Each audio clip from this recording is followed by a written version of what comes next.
Souriant mais très concentré, Michael Landreau pour son retour. Il a longuement repéré la pelouse de Fouriani pour entrer tout de suite dans la rencontre. Et d'ailleurs, c'est toute l'équipe nantaise qui part pied au plancher. 5e minute, ballon pour Ahamada. L'attaquant nantais s'avance pour frapper ou bien centrer. Le ballon n'est pas exploité, mais c'est la première petite occasion du match. À noter la titularisation d'Hassan Ahamada au détriment de Grégory Pujol. Ahamada qui était prêté à Bastia l'an dernier et qui a réussi à doubler la semaine dernière face à Saint-Etienne en match amical. C'est seulement sa 3e titularisation de la saison. Bon, je parle. Mais vous avez remarqué que le ballon roule toujours dans les pieds corses.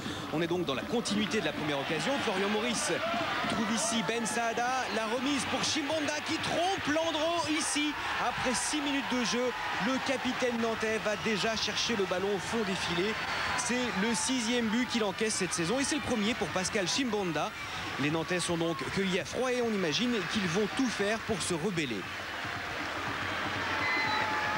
Mais curieusement, ce premier but semble éteindre les velléités offensives des hommes de Loïc Amis. Ce sont les Bastiais qui sont les plus entreprenants. On est maintenant à la 23e minute et c'est Frédéric Ney qui va recevoir ce ballon. Regardez, la frappe est belle, la parade est splendide. Ney avait bien cadré son ballon, mais Michael Landreau a eu la main ferme. Ce soir, Bastia est privé de son principal pourvoyeur de ballon. Laurent Batles est suspendu et on pensait que les Corses auraient du mal sans leur capitaine, auteur de 7 passes décisives. Mais les hommes de Gérard Gilly ne semblent pas en souffrir. 1 minute après la frappe de Ney, il y a un nouveau danger pour Landreau. Ney qui sert Maurice.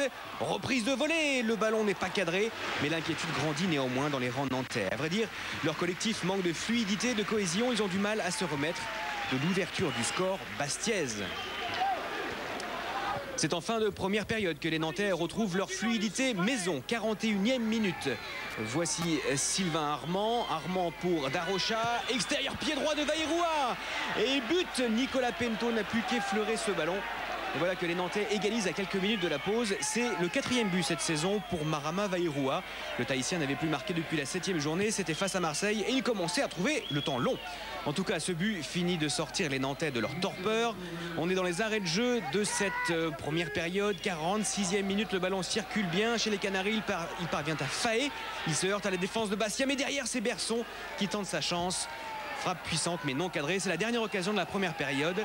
Les Nantais rentrent au vestiaire gonflés à bloc aux grandes dames de Gérard Gilly.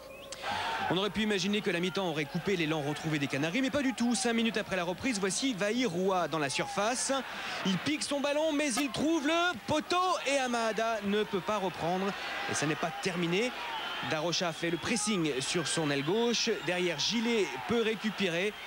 Et il centre pour la reprise d'Ahamada. C'est un corner et c'est bien la fin de cette occasion, un rebondissement.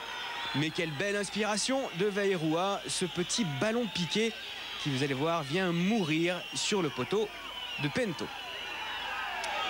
2 minutes plus tard, ce sont encore les Nantais qui vont de l'avant. Les Bastiais ont de plus en plus de mal à les contenir. Le ballon parvient à Mathieu Berson qui tente encore sa chance comme en fin de première période. Mais cette fois, la frappe est cadrée et il faut une claquette splendide de Pento pour empêcher les Nantais de prendre l'avantage au score. Mais on est vraiment dans un bon quart d'heure nantais. 6 minutes plus tard, un peu avant l'heure de jeu, voici ce ballon qui arrive vers Darocha. Darocha qui s'avance, il sert Emers Faé, la frappe et le but. Le voilà, ce deuxième but nantais qui semblait inéluctable tant les Canaries sont dominateurs. Et c'est aussi le premier but en Ligue 1 pour Emers Faé, 19 ans, né à Nantes et formé au club évidemment. 2-1, donc Nantes tient le bon bout. Nantes tient le bon bout mais doit déchanter un peu après ce deuxième but. Pascal Delomo reçoit un deuxième carton jaune des mains de Monsieur Sars. Grosse faute sur Florian Maurice et c'est le rouge, le 3e de la saison pour un Nantais. Mais cette infériorité numérique est compensée par la blessure d'Alou Diarra. Le Bastiais boite sur le terrain mais il ne peut pas sortir car les 3 changements ont été effectués par Gérard Gilly. De fait, les Corses semblent impuissants, témoin cette frappe de Frédéric Ney qui file dans les tribunes. Nantes tient son résultat et reste en plus dangereux. On est à 4 minutes de la fin de ce match. Encore un ballon chaud pour les Canaries. Voici Berson qui se bat, il s'avance dans la surface et il s'apprête à servir Stéphane Ziani. Et 3-1 pour le FC Nantes. La défaite bastiaise est cette fois définitivement consommée.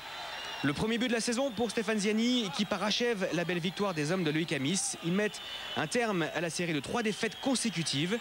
Et côté Bastiais, forcément, Frédéric Ney accuse le coup.